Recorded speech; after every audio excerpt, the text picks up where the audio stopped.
Os decoradores são uma poderosa ferramenta para adicionar funcionalidades a uma função, sem alterar diretamente seu código original. Eles permitem a inserção de comportamento antes ou depois da execução da função decorada, tornando o código mais limpo, modular e reutilizável. Irei realizar esse processo por partes para melhor entendimento. Sendo assim, vou criar duas funções, def processo1, que não vai receber nenhum parâmetro, como também não vai retornar nenhum valor. Irei inicializar a variável c com valor de 1, for e em range, começando do valor 2, indo até o número 100.000. E a cada iteração, vou multiplicar o valor de c pelo iterador e copiar essa função, modificar o nome para processo 2 e o intervalo para 150.000. Então, imagine que eu tenho essas duas funções que simulam algum processo real. E, nesses casos, é interessante calcular o tempo de execução da função, pois, a partir desse tempo, podemos identificar gargalos e aplicar melhorias. Sendo assim, preciso importar a biblioteca datetime, pronto,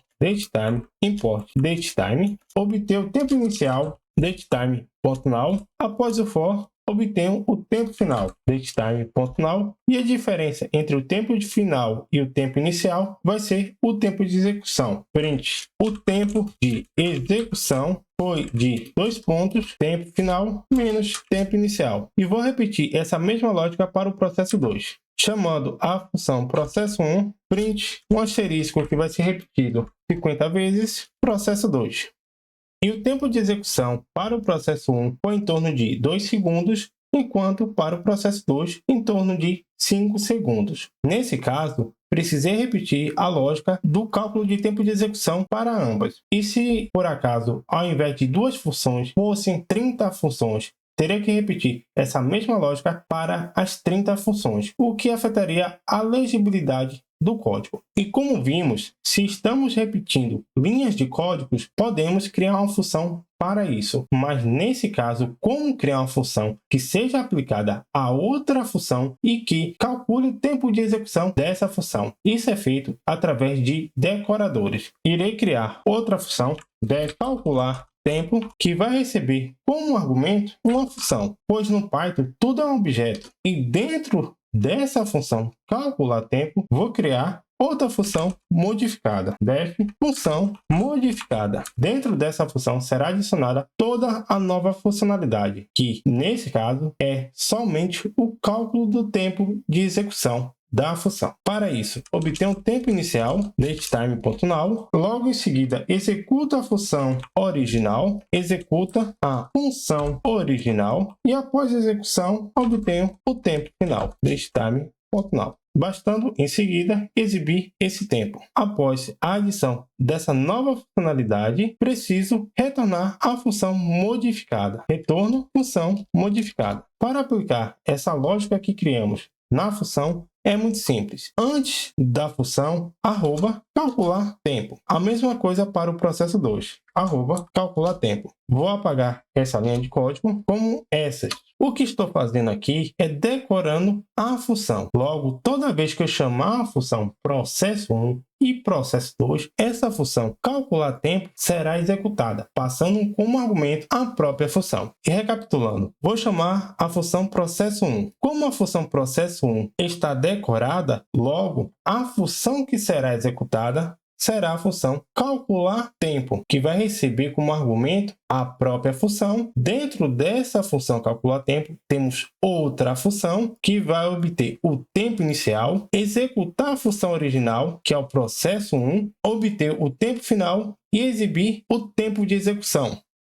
Executando, aparece que para o processo 1, o tempo é aproximadamente 2 segundos, enquanto para o processo 2 é em torno de 5 segundos. Se, por exemplo, eu comentasse essa parte do decorador e executar novamente, só vai mostrar o tempo de execução do primeiro processo, pois o processo 2 vai executar normalmente, haja vista que comentamos o decorador. Esse é o exemplo mais simples, pois a função que criamos, tanto a processo 1 como a processo 2, não precisa passar nenhum argumento, como também não vai retornar nenhum valor. Agora, vamos ver o caso da função que precisa passar um argumento, como também vai retornar um valor. Aqui eu tenho duas funções, sequência de Fibonacci, que já vimos, ou seja, o usuário vai informar um número, por exemplo, 12, que por sua vez vai retornar 144, que é o valor do 12º termo. E esse valor é obtido da soma entre os últimos dois termos, que nesse caso é 89 e 55. Já a função dobrar valores, o usuário vai informar um número, por exemplo, 5. E o programa ele vai percorrer de 1 até 5 e a cada iteração dobrar o valor. Ou seja, para o número 1 vai ser o valor 1, para o 2 o número 2, já o terceiro vai ser o valor 4, pois o dobro de 2 é 4, novamente vai dobrar o valor para 8 e finalmente para 16. Ao invés de percorrer até o intervalo informado pelo usuário, utilizei da propriedade de exponenciação, ou seja, a função vai retornar somente 2 exponencial o número informado menos 1, sendo que esse número informado tem que ser inteiro maior do que 0. Se, por exemplo, a pessoa informar 1, então 1 menos 1 vai ser 0. Todo número elevado a 0 vai ser o próprio 1. Se for 2, 2 menos 1 vai retornar 1. 2 elevado a 1 é 2. 3, por exemplo, vai ser 3 menos 1, que vai ser 2. 2 elevado a 2, 4. E isso de forma sucessivamente. Vou informar o n como 20. Resposta Fibonacci vai ser sequência de Fibonacci, passando como argumento n, print o valor do termo n da sequência de Fibonacci é 2 pontos, resposta Fibonacci. Print asterisco, que vai ser repetido 50 vezes. Resposta dobro vai ser dobrar valores, passando como argumento n. Print o valor do número n, 2 pontos, resposta dobro. Executando, aqui aparece o 20º termo da sequência de Fibonacci, é esse valor, e da função dobrar valor é esse valor. Mas vamos supor que eu queira adicionar a lógica de calcular tempo para as duas funções. Logo, calcular tempo. Aqui vai ter um pequeno problema, mas vou executar mesmo assim. A exceção que lançou foi tipo de erro, pois na função modificada, quando tentou executar a função original, essa, por sua vez, precisa informar um argumento. Sendo assim, vamos acrescentar informações na função modificada, dizendo que a função modificada vai receber argumentos posicionais, como de palavra-chave, keywords, e ao executar a função original, basta passar os argumentos posicionais. Vou passar também os argumentos de palavra-chave para deixar a função mais flexível. Caso, porventura, a função que vocês criarem no futuro precisa passar argumentos de palavra-chave. Essa será a lógica utilizada. Outra coisa a notar é que essa função original ela retorna um valor. Aqui estou retornando o valor de A, que é o termo, e nesse caso estou retornando o resultado da exponenciação. Logo, vou atribuir o retorno do valor da função original em uma variável chamada resultado. Vai receber função e após o print vou retornar a variável resultado, que retorna o valor original da função. Vou explicar novamente a lógica para facilitar a compreensão. A função calcular tempo precisa-se de um parâmetro que é a função. Ou seja, quando adicionamos esse decorador, ao invés de executar a função sequência de Fibonacci, a função que será executada será calcular tempo, passando como argumento a própria função sequência de Fibonacci. Note que a passagem de argumento vai ser através de referência. A partir disso, criamos outra função e dentro dessa função adicionamos a lógica, que é o tempo inicial, o resultado que está recebendo o valor da função original, certo? Que aqui tem tanto o retorno da sequência de Fibonacci como da função dobrar valores. E essas funções, por sua vez, precisam informar um argumento posicional. Por isso que eu passei argumentos posicionais e argumentos de palavra-chave. E no momento de executar a função, passo esses argumentos posicionais como também de palavra-chave. E logo em seguida, obtenho um tempo final, exibo esse tempo de execução, retornando o resultado da função original, que é isso que estamos fazendo, pois ambas as funções retornam um valor. Executando, perceba que funcionou normalmente e antes de adicionar o decorador, retornava somente o valor, que nesse caso da sequência de Fibonacci é esse e da função dobrar valores é esse. Porém, o tempo de execução é quase instantâneo. E se eu comentar o decorador, executando novamente, no caso da sequência de Fibonacci, vai mostrar o número como tempo de execução. Já na função dobrar valores, só vai mostrar o número, pois o decorador, ou seja, a função que calcula esse tempo, está comentada. Irei retirar esse comentário e antes do tempo final, vou adicionar um tempo de espera, sendo que esse tempo de espera será de forma aleatória. Para isso,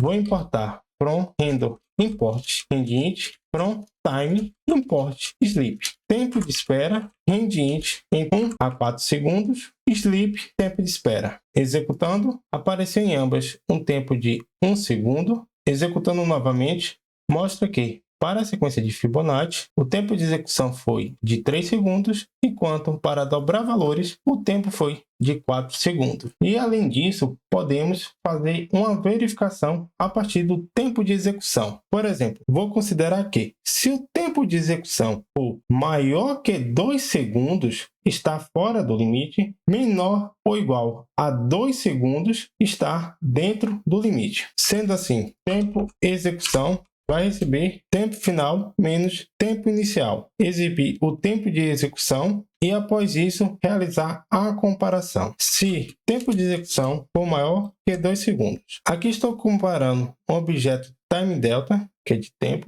com o valor inteiro. Logo, preciso converter esse valor inteiro para um objeto de tempo. Sendo assim, vou importar da biblioteca datetime, time delta. Time delta, termos retirar o microsegundo, basta utilizar o método replace microsegundo 0.replace microsegundo igual a 0. Então, nessa função modificada, além de calcular o tempo de execução, estamos fazendo uma validação desse tempo. Isso é importante para adicionar log. Ao invés de exibir a informação na tela, ele vai adicionar essa informação, por exemplo, no log, e com os logs vocês conseguem identificar se a função está dentro do esperado ou não. Executando, para a sequência de Fibonacci aparece que o tempo de execução foi de 2 segundos, está dentro do limite. Já na função dobrar valores, o tempo de execução é de 3 segundos, portanto está fora do limite. E por último, há um padrão que é seguido, principalmente se vocês forem trabalhar com Flask,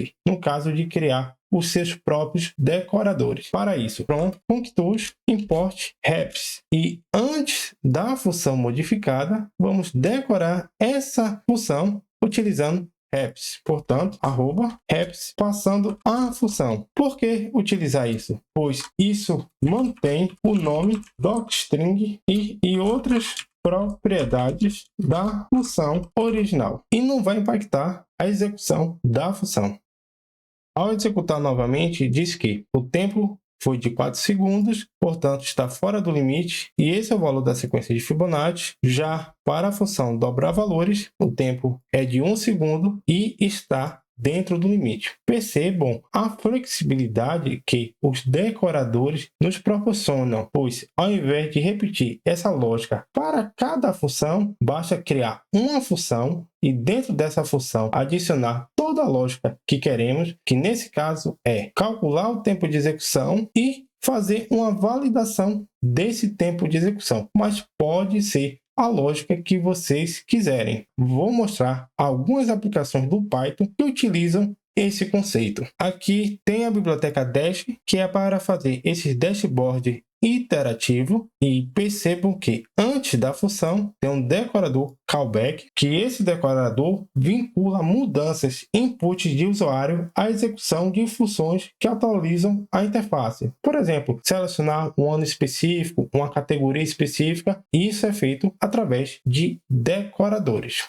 O Flask, que é tanto para a construção de sites como API, nesse caso tem uma função e antes da função tem um decorador que diz qual link vai ser executado determinada função. Como só tem a barra, vai ser a homepage. Logo, quando a pessoa entrar na homepage do site, essa função será executada. E aqui, por exemplo, eu tenho o padrão de criar os decoradores pessoais do Flask que comentei anteriormente. O próprio decorador do Flask, aqui vai ser o link da página e essa função vai ser executada ao acessar essa página. Após o decorador do Flask, tem outro decorador que vai seguir o padrão que eu comentei. Esse, por sua vez, vai realizar a verificação se o usuário está autenticado ou não. Tem também a biblioteca Telebot, usada para criação de bots em Telegram, que utiliza esse conceito. Tem um decorador e dentro desse decorador tem os comandos.